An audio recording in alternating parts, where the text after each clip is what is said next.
Monday evening. We are live on YouTube talking all things Charlotte 49er baseball. So welcome to Diamond Niners Weekly for Week 8 of the 2023 season. I'm Nick, joined as always by Kevin. What's up, Niner Nation? Producer Brad, making it all work out. Hey. And check this out. Making his debut appearance on Diamond Niners Weekly, we have Director of Performance, Eric McKibben. What's up, Coach? Good to be here. I appreciate you guys having me on. Yeah, this is cool. The first time we've gotten a chance to sit down and talk to you, as we were talking about it today. So did you notify anyone that you were doing this? Is there anybody out there that you were like, hey, check this out, I'm doing this?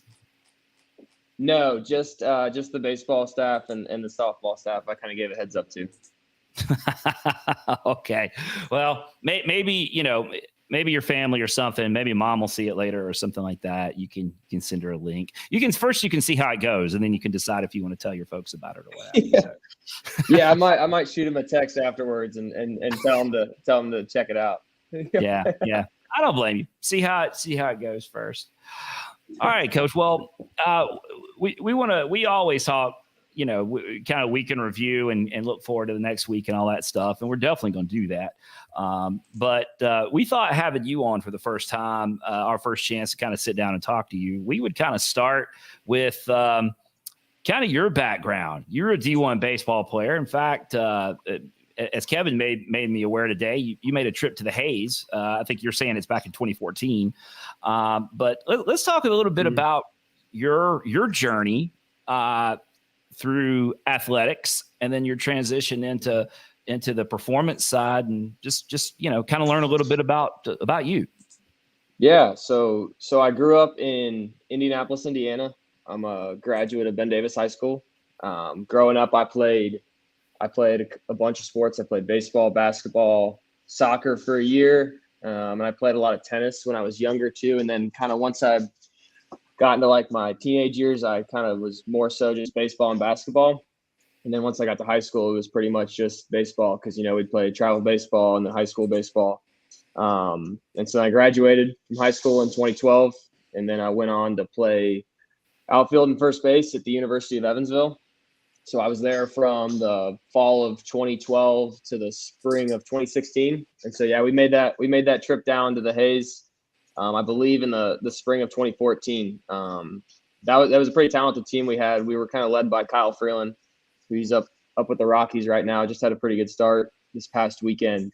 And actually, I'm pretty sure that was probably one of the best weekends I had in my entire college career. I'm gonna be totally honest with you. So good memories at the Hayes. That was like kind of the one time I had been to Charlotte kind of before I came here in spring of 21. And so then I majored in exercise science at Evansville. Then when I graduated in 2016, I took a year off and worked and saved up some money. And then I wanted to be a collegiate strength coach. And so kind of decided that sophomore, junior year at Evansville. So then I really wanted to go to grad school and get my master's. So I moved down to Orlando, Florida, and did their kinesiology program at UCF.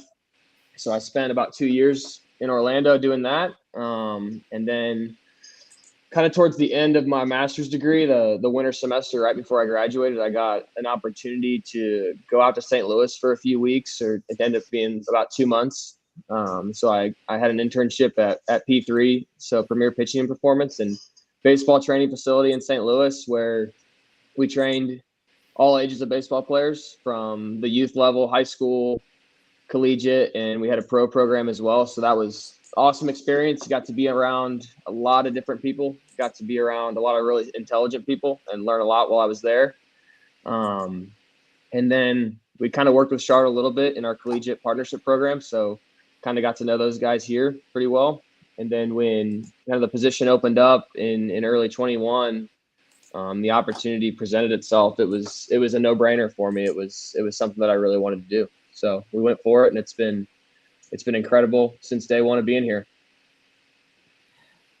Kevin, I hear you navigating. Are you doing the same thing I'm doing? Well, I was just thinking about our earlier conversation. We may have actually heckled you when you were at the Hayes back in 2014. Tell us a little bit about your experience coming down here for the first time. Now, hold on. Let me tell you what I was doing. I thought we were doing the same thing. Let me tell you what I was doing. Well, tell us. I was pulling the box scores. Oh, from those games. Okay. I was pulling the box scores. You ready for this, Eric? Yeah. Okay, so in game 1, you guys won 3-2. You started at first base. It was about this time of year, by the way. It was in April. It was first weekend, April 4th. Okay, the opening game was April 4th. So we're right here on the anniversary. So or to the day, the anniversary is tomorrow. You started at first base and you went 3 for 4 at game 1. Game 2, you guys won that one. You went 3 for 4 with 4 RBIs. I definitely heckled you. I promise you. Yeah, you probably did. I definitely said some crap to you. Game 3,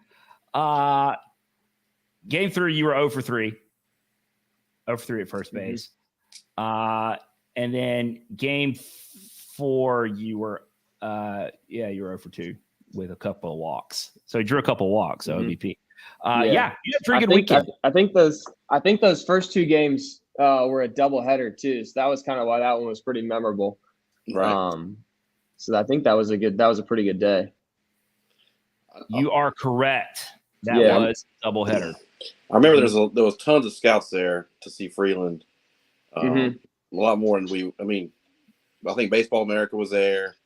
They had a couple guys covering him in video and getting ready for the draft. So it was a pretty intense weekend. I bet you guys had a lot of fun that season with a talent like that. Getting drafted in the first round by the Rockies, pretty impressive. It was fun. He was 2014. You went 6 for 8 at the Hayes with 4 RBIs. I promise you, Eric McKinnon, I took your name in vain. Hey, that's one year tomorrow, or probably 7 years tomorrow. No, 9 years tomorrow. 9 years. Tomorrow. 9 years ago. I feel a little older now. Yeah, that's wild. That's crazy how that kind of just happened right there. the stuff you don't find in the box score, Kevin. Here we are. Yeah, 9 years tomorrow. But you're reading the box score. Torching the Niners 9 years ago. Yeah. All right. I'm sorry, Kevin. I cut you off. Go ahead. Well, I was just talking about that season with Kyle Freeland, how much fun those guys had for Evansville. Yeah, it was good. I remember we bussed down to Charlotte, so it was a little bit of a long ride, and then we played 2 Friday, 1 Saturday, 1 Sunday, and then bus back. But yeah, the season was great, and it was playing behind him every Friday night was incredible. And he was a competitor, really talented, worked really hard, and it's paying off for him. He's putting together a really good career with the Rockies. He got to pitch at the World Baseball Classic this spring, so it was kind of fun to watch him pitch on Team USA on TV, and then I've gotten to catch a few of his appearances in person. So it's been pretty cool watching him kind of go through his MLB career. Freeland went 9 innings that day, 2 earned runs, 1 walk, 15 strikeouts. 15 strikeouts. The Niners countered Kevin with Corey Roberts, Jordan Hudson, and Hunter May. There's some names you hadn't thought about in a while. Yeah. So pretty cool. And actually, looking at Corey went 6.1, no earned runs, 10 strikeouts on his own. So Corey had a nice day. Apparently just couldn't slow down Eric and Kevin. Hey, there were many that could. So. Oh man. So all right. So I'm taking it that so did you you majored in exercise science? Yes. Yep. Got my bachelor's degree in exercise science at Evansville, and then at UCF, master's degree in kinesiology, exercise science. Okay. So when you're getting out there, you've done your coursework and you're stepping out in the world. Where'd you start off? So after I completed my internship at P3 in St. Louis, I still had 1 more semester of graduate school to finish up. So, but the internship went really well. Like I said, met a lot of really smart people, made a lot of really good relationships, and I was fortunate enough to get offered a full-time position there once I graduated in early May. So pretty much as soon as I graduated from UCF, packed the car up, drove back to Indianapolis where my parents lived, and then dropped some things off, put some other things in the car, and moved out to St. Louis, and then kind of started with our collegiate program for the summer, kind of hit the ground running. So I've started there. I believe it would have been May of 18, I want to say. But yeah, it was great out there. I really enjoyed being in St. Louis. So it's a really good baseball city. So I got to go to my fair share of Cardinals games and just be around and meet some really cool people. That was one of the coolest things about it, is that got to be around baseball players every day.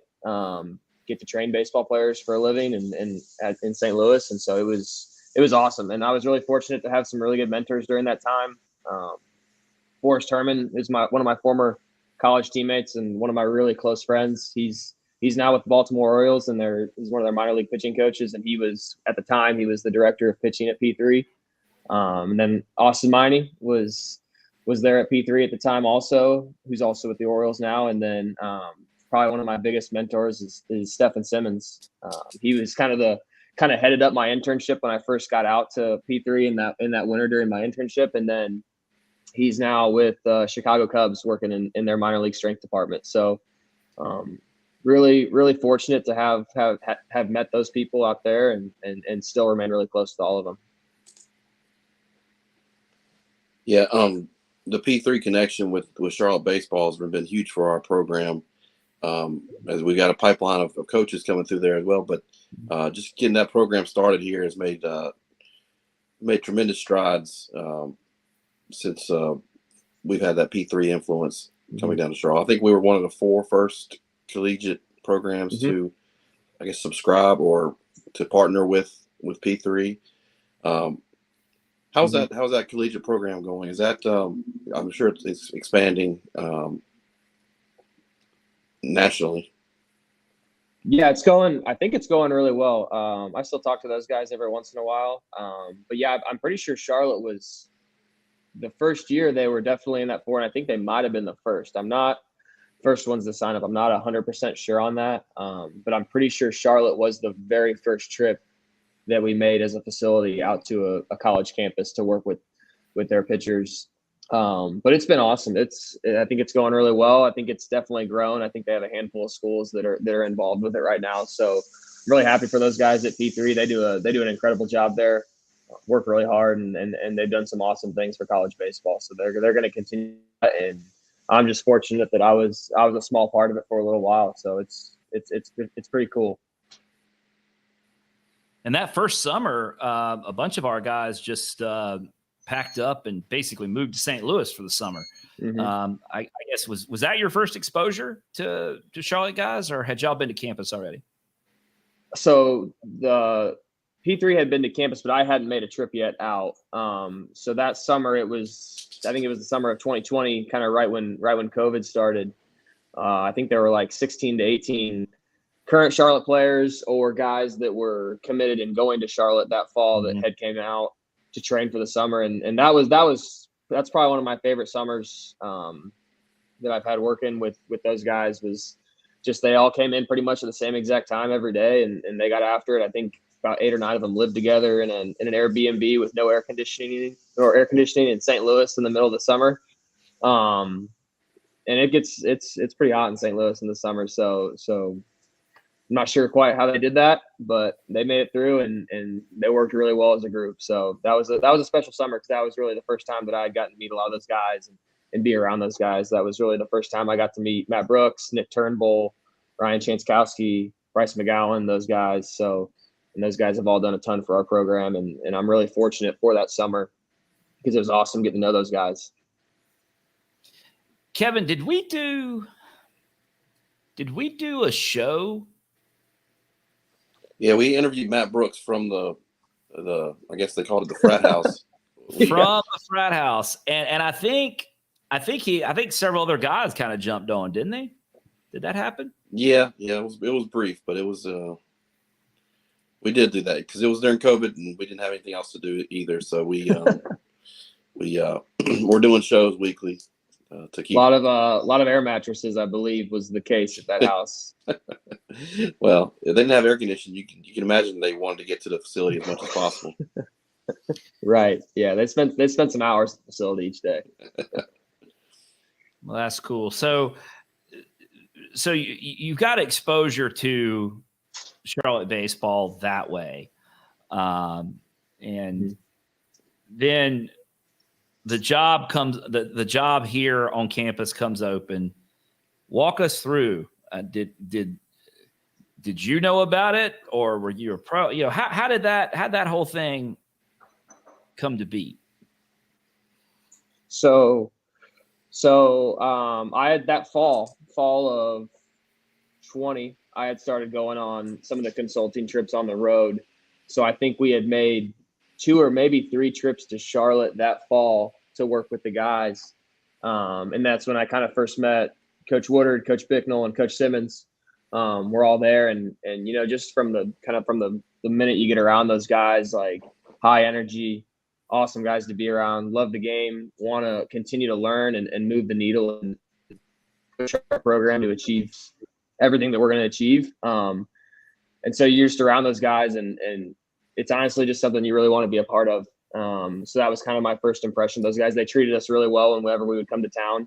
And then I think kind of in like mid to late January, I had heard that the position had opened up, and I was like, yeah, like that would be something I'm 100% interested in. And so I think I might have sent a message to someone and said, hey, is this something that could work out, or are you guys interested? And then it was, got on the phone with a few people, and then once the position was officially offered to me, it was a no-brainer. So it was pretty much a yes from the start. Yeah, I know the staff was very excited when you came on board. They sang your praises for sure when we made that hire. So we're definitely glad to have you. And then not only baseball, but you're also the director of performance for the softball program across Phillips Road. Talk a little bit about that experience and those responsibilities as well. Yeah, so before I came to Charlotte, we had a handful of softball players that would train the facility, mostly at the high school level, but I really hadn't worked a ton with softball for that matter. But when the job was offered and it was baseball and softball, I was like, yeah, this is perfect. Like, this is exactly what I would want to do working in college sports. And then getting to meet Coach Chastain, Jody, Taylor, and the rest of the staff, like, it was, like I said earlier, it was a no-brainer. Those the same environment over in baseball. Like, those people really want to work, they want to learn, they want to win. It's a really competitive group all across the board, and again, just everyone in that coaching staff just wants to continue to move the needle and achieve some really awesome things here at Charlotte. So once you come in, and I'm going to start off preferencing this by paying you a compliment. The physical, and as Kevin points out, not only the baseball program, the softball program, but the physical presence of the roster, both rosters, has increased under your guidance. I mean, there's no. You think about, and I'll tell you this. We've used this before, but the best example I have in the top of my mind is a player like Jake Cunningham, and the progress he has made physically while he's been here. Because, and I tell people this all the time that haven't been around the program as long. If you want to know what Jake Cunningham looked like when he got here, look at a guy like Spencer Nolan, because they both had that frame, but they were, Jake needed to grow into the frame, and you can see that same potential with Spencer. But the growth that all these guys, Jake's just at the top of my mind because of that quick comparison. But when you get in here on the ground, just walk us through. I guess you're spending a lot of time on the front end assessing, right? What have I got to work with? And then you start putting a program together from that. Yeah, pretty much. So we pretty much take all of our athletes through some sort of assessment process, whether that's like a table assessment, just kind of looking at different joint ranges of motion, and kind of the big one that we've got in the strength department this past summer was force plates. So we've utilized those a lot.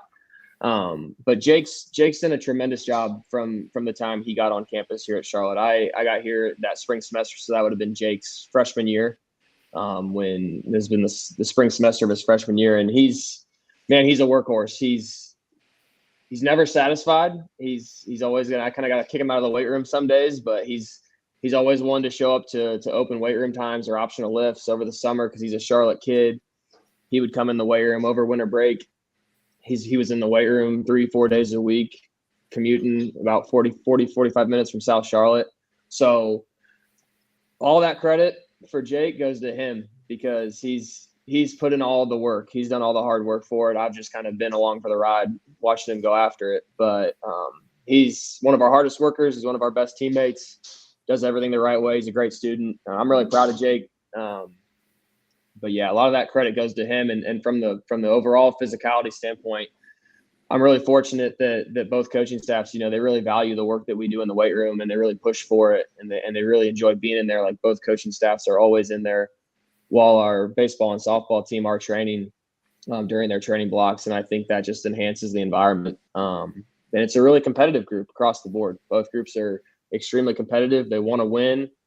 They want to look the part when they get off the bus. And so that's a big testament to them. And again, it's a big testament to Coach Bicknell heading up the recruiting for the baseball side, and Coach White heading up the recruiting on the softball side. They recruit some really good athletes and really talented players that come in that really make my life a lot easier. So that's a big testament to them and all the hard work that they do on the recruiting trail. Again, on baseball side, Coach Bick, Coach Steve Bahar, and then softball side, Jody and Taylor do a tremendous job as well. So I'm really fortunate to be surrounded by the people that I'm surrounded with, and the athletes are incredible. Love being around them every single day. They're like family to me. I think we have 23 on the softball roster and 37 on the baseball roster. So I think I'm responsible for 60 student athletes, and I couldn't ask for two better groups. So it's a joy coming to work every day, and I love every second I get to be around them. Coach, can you talk a little bit about the difference between like off season, kind of like your typical week during the off season and your typical week during season with both of these bat and ball programs? Just a brief bird's eye view. I don't want to get too detailed, but that's a lot of discussion that goes into like in season, off season stuff, and what's the big differences between the two? Yes. So the big thing for me is before I ever like put anything on paper or put it on a sheet and print it out and give to the athletes, like my thing is I always want to know what they're doing on the field first, so what's our workload on the field look like? So again, like I'm always in tune with what we're doing from a practice or scrimmage or game standpoint, for baseball and softball. Like before I ever write like a 3 to 4 week block, like I always kind of know what the next 3 to 4 weeks look like on the practice field. And so for me, it's always about kind of balancing those two things, right? So in the first, look at the fall semester, the first 4 weeks is typically your small group, your skill segment, where we're not in full team practice yet. So time on the field's a little bit shorter than it would be if we're in team practice. So that's where I can be a little bit more aggressive with what we do in the weight room. Probably give our athletes a little bit more volume, push them a little bit more.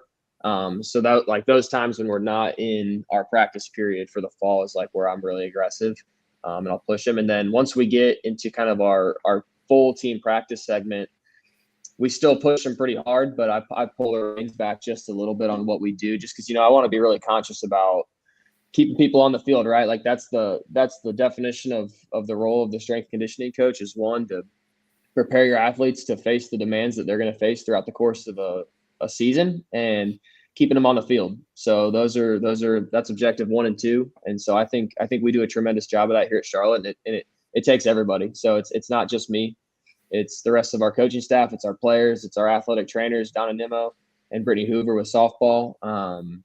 And so the whole staff, support staff, the players, we do a tremendous job of communicating with that. I'm always in tune. I like to ask our guys and our girls how they're feeling constantly. So And when we are like doing strength programs and we're in the weight room, like we do adjust things on the fly. I think that's really important. Like you can't ever get stuck into like, hey, we're going to do it exactly this way, exactly what's on the sheet. Like sometimes you just got to read the room and make some adjustments on the fly. Like we do that countless times through the spring. Always, I think the big thing that someone told me one time and it always stuck with me is you always listen to your athletes. You always really value what they say, and I really value their opinions and what they feel and making adjustments. So it's kind of to take that, I guess I kind of got long-winded right there, but long story condensed a little bit is for me, it always matters what they do on the field first, because that's what's most important, right? We want to win games.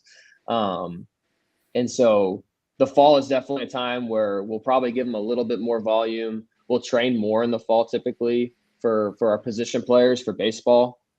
In the fall, we're in the weight room 4 days a week, pretty consistently wire to wire from fall to winter. And then we may do different stuff with like speed training and strength stuff. Like we may not just be in the weight room all of one day. We might be out on the football field doing some speed stuff. But pretty consistently 4 days a week. Our pitchers were typically 3 days a week in the fall. And then softball was pretty much 4 days a week, wire to wire in the fall. And then, so once we get to the spring semester, we're totally in season mode. Like honestly, from the time we get back in January when we're in preseason, like it's basically treated like in season from my standpoint. Because once we get back from winter break, we're about 3 to 4 weeks from playing games. So I want to make sure they're ready to go for that. And so right now, this time of the year, our baseball guys, the position players are probably in the weight room. They are in the weight room at least twice a week. And we kind of have an open day where they can come in and get a third lift in if they really want to, if they're feeling really good. And our pitchers are on a 2 to 3 day week schedule as well. So like our starters, our weekend starters and our midweek starters, they kind of have a little bit more of structure just because they kind of know what day they're pitching each week. Like Wyatt Hootapole knows the schedule each week of what we're going to go with. So we kind of have a full schedule, 7-day schedule for him. And then softball right now is kind of a similar format to our position players with baseball. We've got 2 lifts pretty much each week, and we have that third day where they can come in if they want. And then there'll be days where we'll lift on a game day, or we'll do something to kind of wake the body up. Like if we play like a 6:00 game, we might have like a 10 or 11 lift session where they just come in, move around for a little bit, and then they go get some food and are ready for team stretch and BP whenever that rolls around.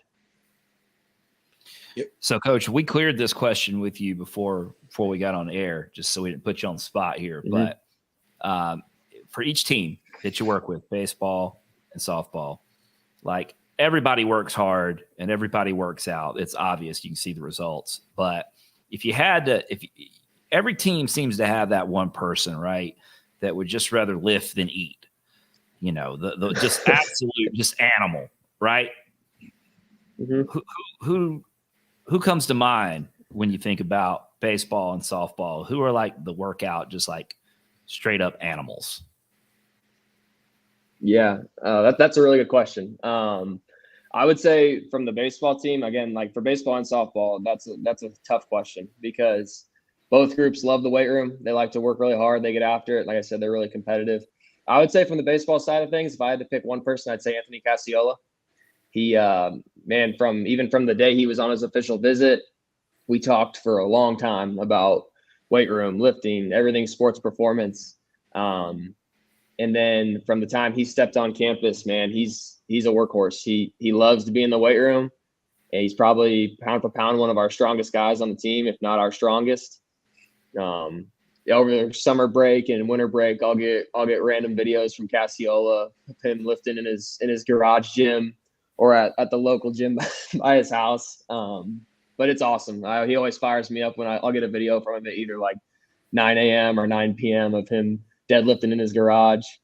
But Casiola is probably my pick for baseball. For softball, I'm probably going to have to go with London Dirks. She came in as a true freshman and she was already really strong, really, really talented, really, really good mover in the weight room. And I don't think I can think of a single optional lift or just open hour training time that she has not been in. So she's another one that comes to mind when I think about that. So those are probably the two I'd go with. And that's a good question. I will say that because there's a lot of people that come to mind. not that I'm in position to know these things, but I wouldn't have thought of Cacciola. But now that you've said it, it makes perfect sense. I mean, he's intense. Yes, absolutely, Kevin. He is an intense dude. And now that you say that, it's like, oh, that makes perfect sense. If you have not had a chance to talk to Anthony Cacciola, check him out sometime because it'd be worth your time. He is a fun dude. And man, he gets after it. And really, he's a lot of fun to watch when he gets in the game because he wears it all on his sleeve, and he's up there on the mound, and it's a lot of fun to watch work. So I can just imagine him in a lift session. Yeah. Oh yeah. Y'all are always welcome to come by if you want. He's high energy, pushes everybody else. So there's been some pretty rowdy pitchers lifts and team lifts, and Cass is usually in front and center and all that. So it's pretty impressive. There's been a few times where he's been at a rack and the whole team's been around him, and it's pretty electric. So you guys are always welcome to come in if you ever want to. Kevin, I don't feel like that's a place for us. Yeah, I think. Well, yeah, it'd be interesting to see. It might be cool to experience. Yeah, my hypocrisy only goes so far. To go watch those guys get after it while I sit there, wondering what we're going to eat for lunch after. When do we get to eat? I don't know. But hey, they're probably wondering what they're going to eat for lunch too when they're in there lifting too. But they've earned it. Yeah, they have. Yep, that's what they always say. They're always like, "I'm going to the locker room and get some food." I'm like, "All right, you guys go ahead." Yeah, I don't know, Kevin. We could talk about that later, but I don't know. Everybody's got to know their place, and I don't feel like mine's in that weight room. I tell you that. Well, a big part of what you guys are working with is the eating and sleeping part of things as well with college athletes. That's as important as getting in the weight room, right? Yeah, it is, and we're really fortunate here at Charlotte. We have pretty much a fully stocked nutrition center in our locker room that Coach Simmons does a phenomenal job. Coach Simmons and our managers, they do a phenomenal job of keeping that thing stacked up all the time. And so we're never at a lack of food. And, on the road, our guys eat pretty well on the road too. So we're really fortunate on that front. Now, I'll throw this offer out there, Coach. If you ever need somebody like a guest speaker to come in and talk to the team about sleep, I could make myself available because I'm really good at it. I mean, I don't like to brag a lot, but I mean, I'm good at sleeping. I just am. So I don't know. We'll just throw that out there. I'm gonna hold you to that someday. I'm gonna hold you to that. Yeah, my wife says I could fall asleep on my way to the pillow. Just out. So Anyway, I don't know. I don't think I could really teach anybody anything. I think it's just natural talent. I'll be honest with you. So anyway. just the mindset, right? Yeah, absolutely. You focus and know what you're about, and you just go to it, right? Speaking of focus, let's talk about baseball. We know so, and I'll throw this caveat out there for the listeners. Coach McKibben was with softball in Bowling Green this weekend, but he was in the dugout for that game at the Hayes against Gardner-Webb. So let's start with that game, and then we can all react on the games this weekend at UAB together. But big game for the Niners. Sometimes midweek games are just weird, right? Sometimes they just play out weird, and this one did a little bit. Jake got a double. Jack, Cam, and Will all homered. Jack had a big night. He was 4 for 5 with 2 ribbies. Butch had a couple of RBI, and then Fish had that solo shot. Massive. These guys were hitting massive home runs. On the mound, Donnie Evans got in and gave us a solid 3.1 innings in relief. Paxton Thompson did a huge job, 3.1 innings in relief too, as they kind of led up that effort. AJ Wilson and Evan Michelson also made appearances after Colin Kramer got the start. So kind of we said kind of a funky midweek game. This game ended in the ninth. The Niners took a 1-run lead the Niners took a 1-run lead to the top of the ninth. Gardner Webb tied it up on a solo shot. So the Niners, to avoid extra innings going to the bottom of the ninth, needed a run, and they got it, but they got it off of a wild pitch, which scored Jack Dragum with Hop at the plate. Jack was 90 feet away. Hop was at the plate looking for a sac fly or anything that would get Jack across the plate. And what we got was a wild pitch, walk off. So it was a little anticlimactic. I hate to be that guy and say that was and be picky, because a W is a W.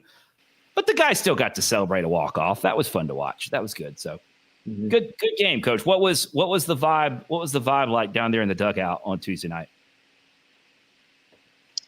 It was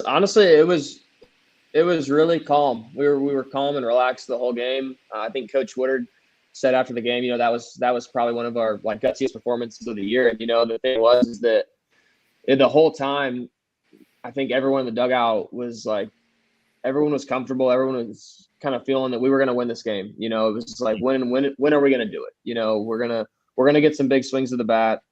We're going to play defense. Our pitchers are going to go out there and continue to put up zeros. So it was kind of just we were just being patient. I think patience is a good word to describe that game.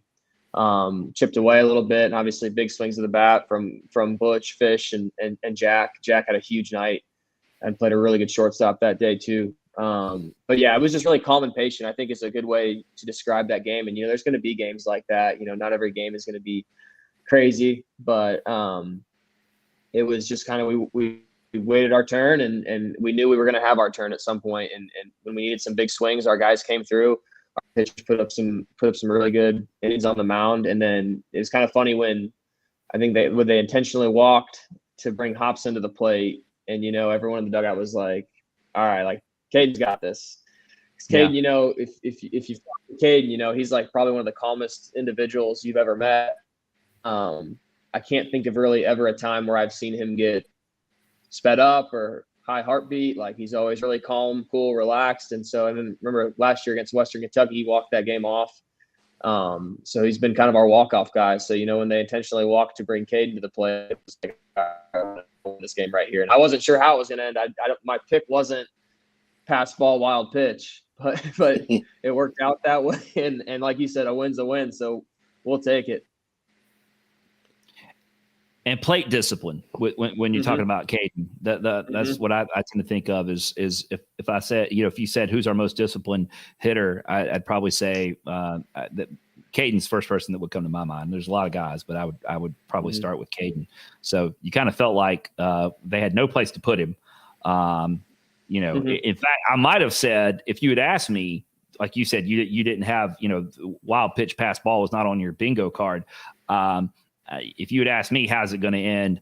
I might have been tempted to go with a walk RBI. Or HBP or HBP. Yeah. Because Caden's got that kind of, he's just got that kind of presence at the plate. He can make that happen. So he's got a great presence. He's calm, cool, collected. And it's always going to be, whenever he's in the batter's box, it's always, the pitcher's always going to have to earn it. So he's not going to beat himself. And that's what I love about him. He works really hard at it, and I was really proud of him for that. Coach, I'm trying not to cut you off, Kevin. I thought you right. Go with it. Since the strength and conditioning coach was here, well, let's since we're talking to you, Eric, Cam Fisher is having a heck of a season. He's slugging. He's putting up some video game numbers as I've heard. 15 homers. Talk a little bit about Cam Fisher's season thus far, and how you see him on a day-to-day basis. He's incredible, man. He's absolutely incredible. He's one of our hardest workers, kind of in that similar similar group with Jake. You know, they're at pretty much everything we do that's even optional in the weight room. Cam was in today for open hours after a 3-game series against UAB on the road. You know, bus trip back from UAB. Cam Fisher was in the weight room for open hours lifting today. Got a lift in. I mean, he went and hit as well, and so he just works and works and works. You know, he's a great kid. One of our best. Comes from a great family, and so he's worked for everything he's gotten. And honestly, the sky's the limit for Cam Fisher. He's ultra talented, ultra physical. Like, you can just look at him, man. He's strong as could be. He can run, plays a really good right field. And so it's just a lot of hard work from him. You know, he's never content with where he's at. He's going to be one of the first ones to show up every day. He's probably going to be one of the last ones to leave. He'll do whatever you ask him to do. One of the last guys in the way, you know, when we go through the weight room, and I always tell him, you know, we're going to leave it nicer than we found it. And Cam Fisher's usually one of the last ones walking around the weight room, making sure everything's in place, making sure it looks good when we're on our way out. So he's one of our leaders. You know, our guys go off what Cam says. He does a tremendous job for us, and he works tremendously hard. So just being around him every day he brightens all the rooms he's in. You know, he's great to be around. He's funny. He's one of our funny guys too. So he makes everyone around him better, and he elevates the program tremendously. And he's made me a better coach. I can tell you that. Just getting to be around him. I pick his brain all the time. You know, I ask him questions, what he feels, what he likes to do. So we've had a lot of really good dialogue and really good conversations kind of from the second he stepped on campus here at Charlotte, even from the time he came on his visit. You know, he's an incredible human being, and great kid, comes from a great family. So he's an awesome one. He's a great one to be around every day. So I'm really fortunate that I get to be around Cam Fisher every day. Yeah, that personality you're talking about, he comes by that honest. If you spend any time in the stands with Chip Fisher, you know, Kevin knows. That's where he gets that personality from. Kind of a continuing theme, and moving into the weekend, headed down to Birmingham, which Fish had a big weekend down there too. But Friday's game saw the return of Jake Cunningham to center field. Jake's been working his way back from injury, was missing the first part of the season, and had been DHing for several weeks, but this weekend saw Jake go back out there to center field, which is where Niner fans are accustomed to seeing him and are happy to see him yet again. I know you've got some things to say. You've already alluded to it about how hard Jake works and has worked, but not only did he get back out there in center field, Friday night had a big night at the plate as well, with a double and a homer, 3 hits, 2 RBIs on the night. In general, Niners had a big night all the way around. I mean, when you win 11-3, you're going to have some hits. So you got 3 hits from Hop, 3 from Jack, who continues his resurgence. 2 from Fish, 3 from Jake, 2 from Will, 1 from Blake. Brandon Stallman and Spencer Nolan also collect a hit. So big night, but I think the story of Friday night, at least from my perspective, guys, was finally seeing Jake back out there in center field and playing the position that he's so good at. Mm-hmm. Yeah, it was great to see him back out there. You know, he's worked so hard to get back out to center field. He's done everything he can. He shows up every day and he works. He just works all the time.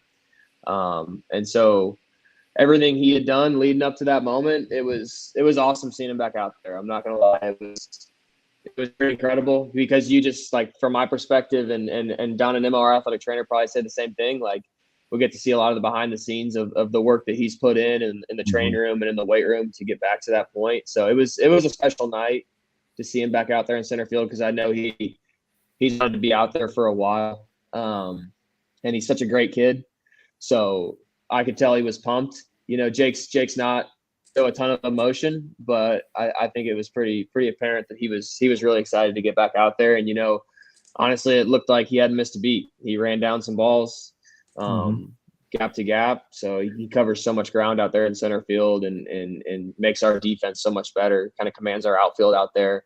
And he's another one. He's a really good leader, man. So when Jake's on the field and when Jake's standing out there in center field, like I'm always going to feel really good about our chance to win. Yeah, Kevin, and we got to see another quality start from Wyatt Hudapole.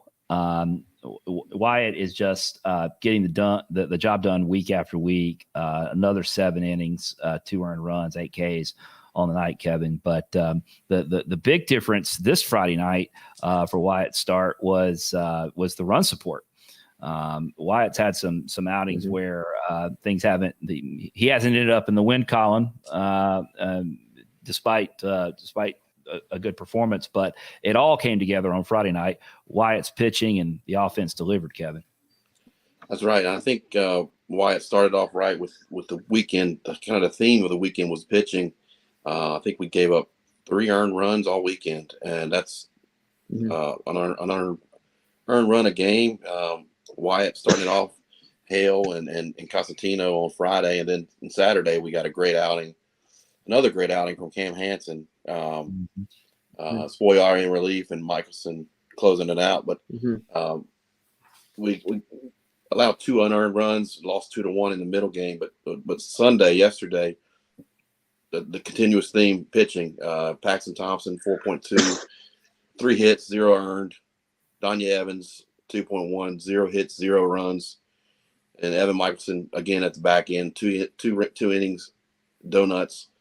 So 3 earned runs on a weekend. That's phenomenal. And that's going to win you a lot of series.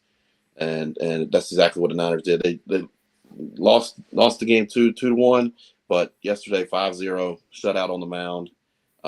Timely hitting, a huge 4th inning, a huge 4-run 8th inning to put that in the bag and come home with a Conference USA series win. Always great to win on the road, especially in this conference. Yeah, and you saw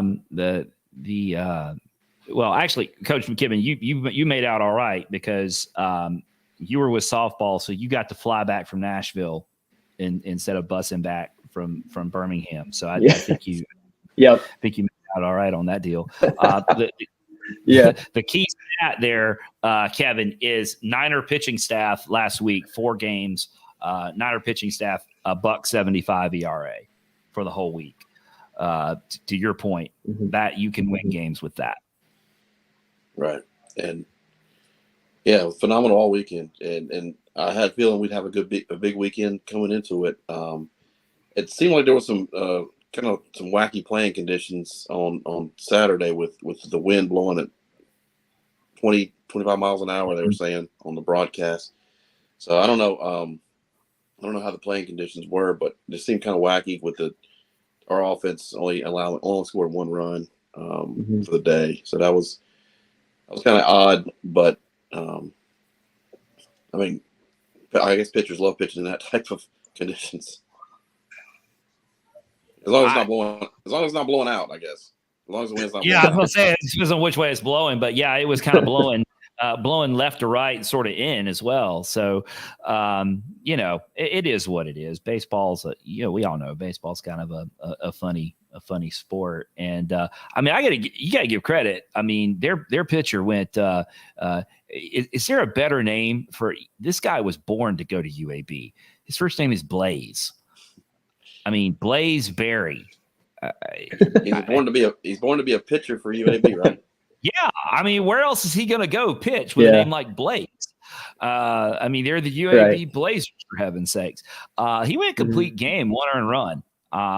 So tip of the cap to him. But yeah, we're capable of a lot more. And we kind of showed that on Friday and showed that on Sunday. But to Kevin's point about the win, Coach, you guys in Bowling Green, y'all played a Saturday doubleheader because your Friday game was basically canceled, not by rain, not by lightning, but by wind. Yeah, I think we were on our way to the field at Western Kentucky when I think Ashley got a phone call that said hey, there's severe wind and we can't play in this right now. And I remember I was kind of taken aback. I was like, I don't know if I've ever had this happen before. And then we got to the field. and got off the bus, and it was severe wind. It was there was dirt being blown off their infield surface. Their part of their top of their fence was getting blown off by the wind, and I believe there was something on their soccer field that actually blew onto their softball field. So it was kind of wild. I don't know if I've ever been in wind like that before. Because there's like that parking garage that's right outside of left field at WKU's field. So like when you were right next to the parking garage, like you didn't feel the wind at all. And then as soon as you kind of like hear it coming as you're walking towards the end of the sidewalk to get outside of the parking garage, and then it just kind of hits you. So yeah, we had to move the game back on Saturday. But yeah, that was definitely a first for me that I think a game has gotten delayed because of wind. Now this is a softball question, but I'm curious. So since we have you here, if anybody saw any pictures or video from Western Kentucky, is that parking deck in left field? Is it not as close as it appears in the photos, or is it every bit as close as it appears in the photos? Because it looks like that parking deck is like a couple of steps outside of left field.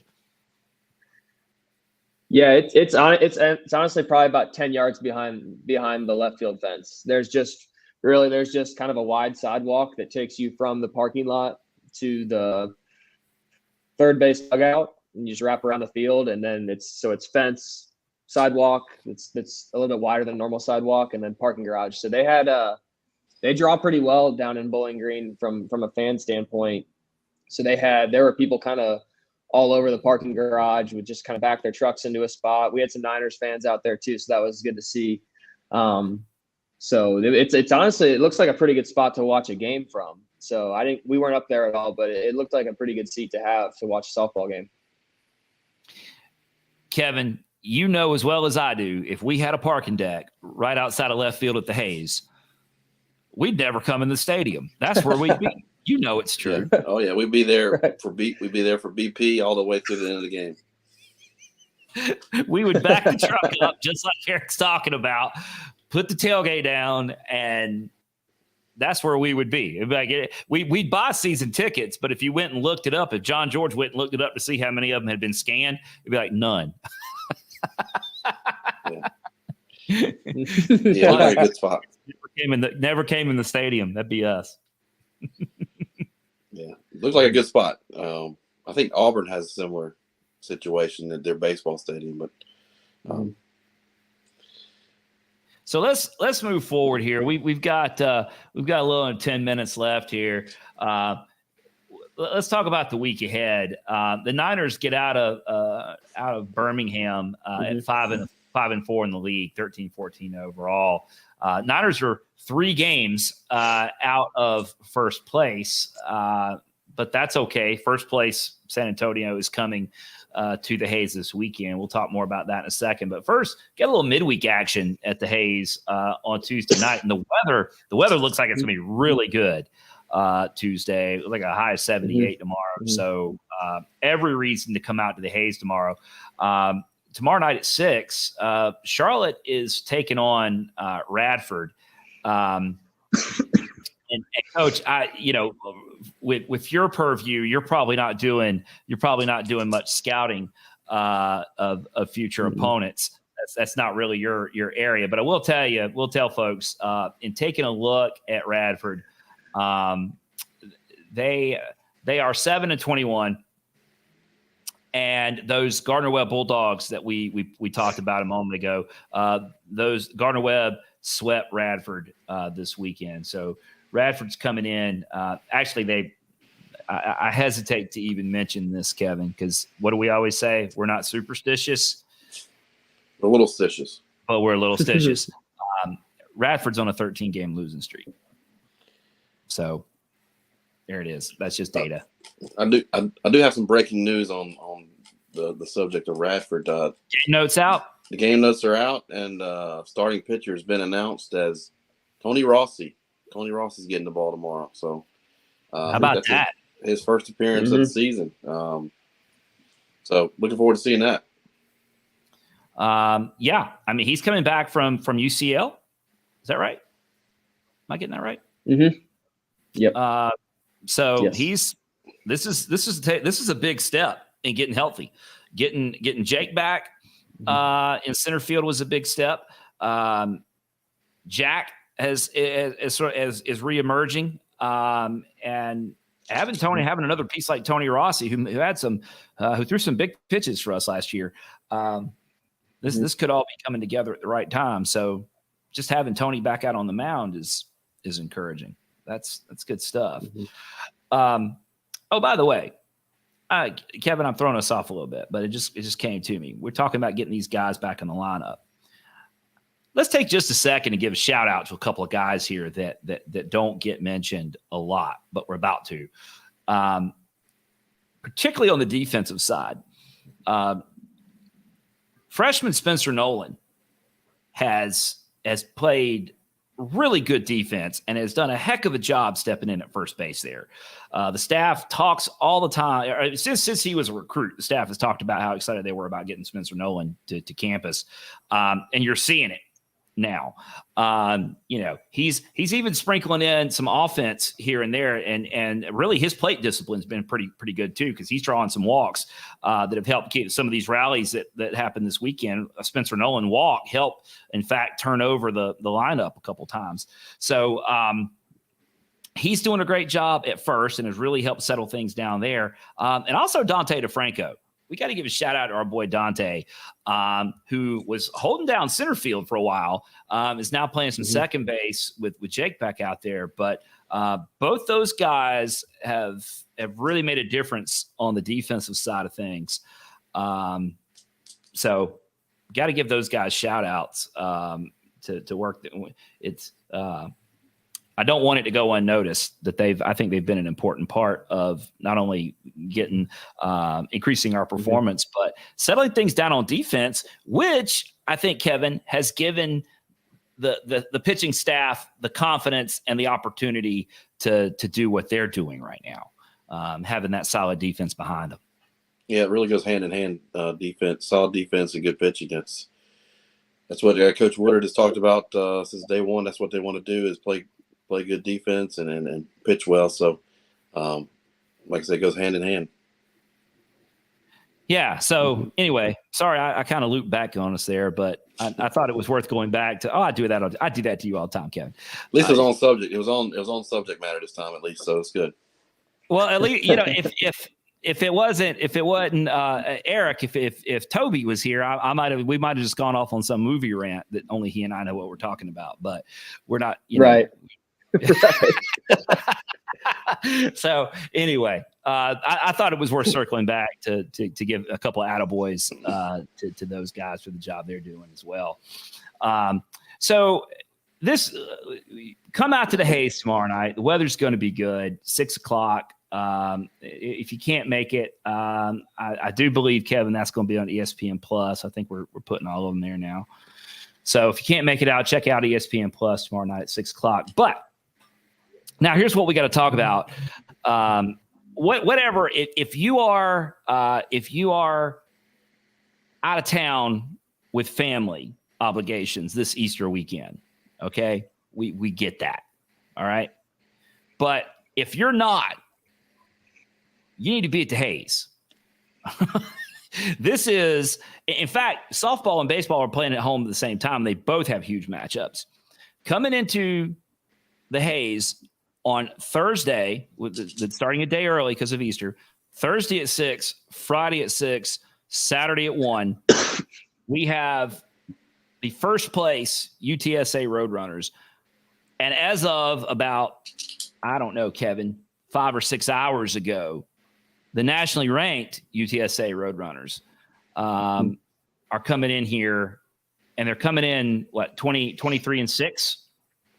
Yeah, and only 1 loss in the league. 8-1 on 3 weekends in conference play. Had a great season last year. Just missed out on getting that large. A lot of schools went after their coach in the offseason trying to get them fill a vacancy on bigger schools or P5 schools. But he stayed around. They re-signed him to a new contract, and then he's building on what he did last year.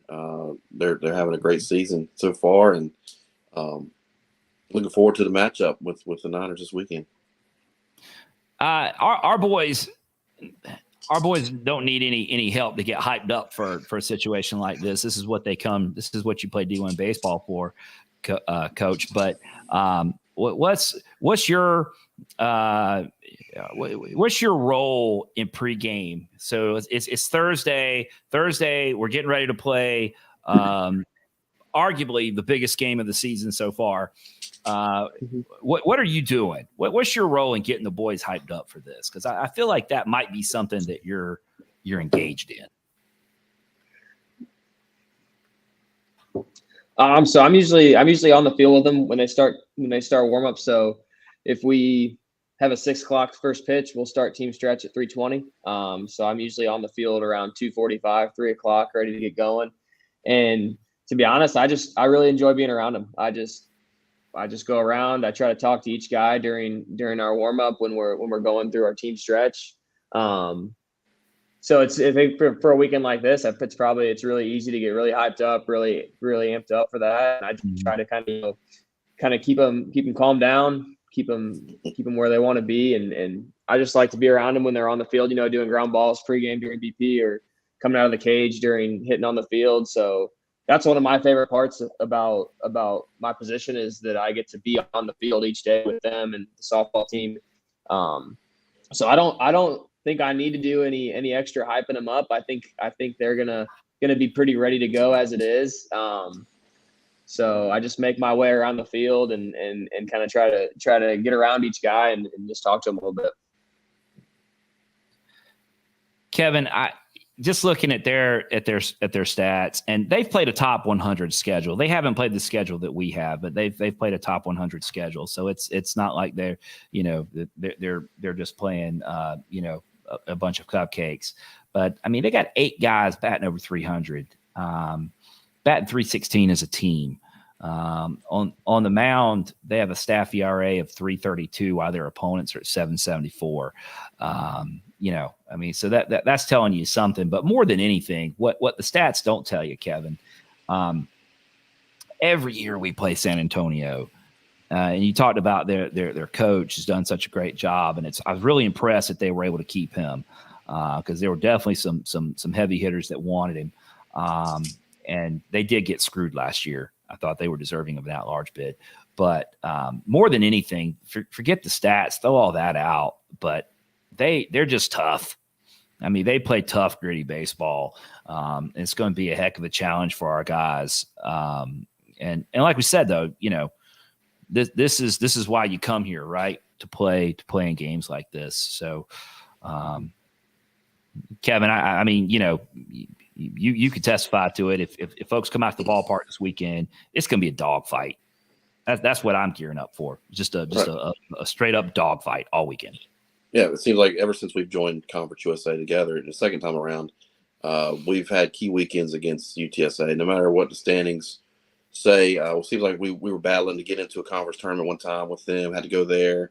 They had to come here. If on senior, it's always on senior day too. We had to do like kind of must-win series, and we always kind of went back and forth. No matter if we were top of the conference, they were the bottom, or vice versa. So. Yeah, surprisingly, somewhat of a rivalry, I guess you would say, in baseball. At least it seems like we're always going up against them when we need wins the most. Yeah, and I just think they play a lot like we do. They're going to be physical like we are. So it's going to be a heck of a weekend. Kevin, you got the game notes there. Any promotions?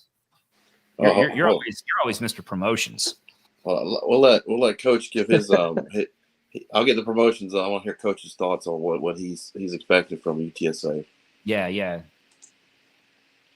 I think they're gonna be a good team. They're gonna pitch. They're gonna play defense. They're gonna hit. So I think our focus is to keep building off the really good weekends that we've had leading up to this. Our pitchers are going to continue to go out there and continue to try to put up zeros and pound the strike zone. And we're going to continue to play really good defense behind them. Like you guys mentioned earlier, like having Spencer Nolan and Dante DeFranco in there. I feel like each time those two have gone out on the field, they've gotten more and more comfortable and more confident and are continuing to make plays Spencer Nolan makes everyone in our infield better. And same with Dante DeFranco. You know, he did a heck of a job when Jake was still coming back in DH, and he went and got a ton of balls in center field to save some runs for us. And then now having him kind of floating in at second base, like he's been huge there. So that's kind of our thing right now is we're gonna pitch and we're gonna play defense. And you know, our lineup's so talented from top to bottom, 1 to 9. We have a lot of guys that can do a lot of different things. A lot of guys that can handle the bat, a lot of guys that can leave the yard. And so I think our offense is so dynamic and it's so talented. And our guys are going to rise to the occasion. You know, they look forward to weekends like this. I think they really do. Like I said earlier, they're a really competitive group, and they want to go out there and play really good teams. And that's what we're going to do this weekend. So I'm really looking forward to watching them. And I think our guys are really, really looking forward to the matchup this weekend. I did look up the promos. Nothing for Thursday, but Friday has a Friday night flight promotion. You get a beer, hot dog, and bag of popcorn for $15. So they got that promo going on Friday, and then Saturday, you got an Easter egg hunt and baseball bingo, and Charlotte baseball trading cards. Pack number 4 is going to be handed out on Saturday. So I'm still looking for pack number. I think I'm still looking for pack 3. Yeah. Maybe 2 or 3. I don't know. I don't know if they gave them out. Well, I don't know either. But that's the schedule. That's the promo schedule. But Easter egg hunt now, I don't know. Coach, I think we could get Riley involved in an Easter egg hunt.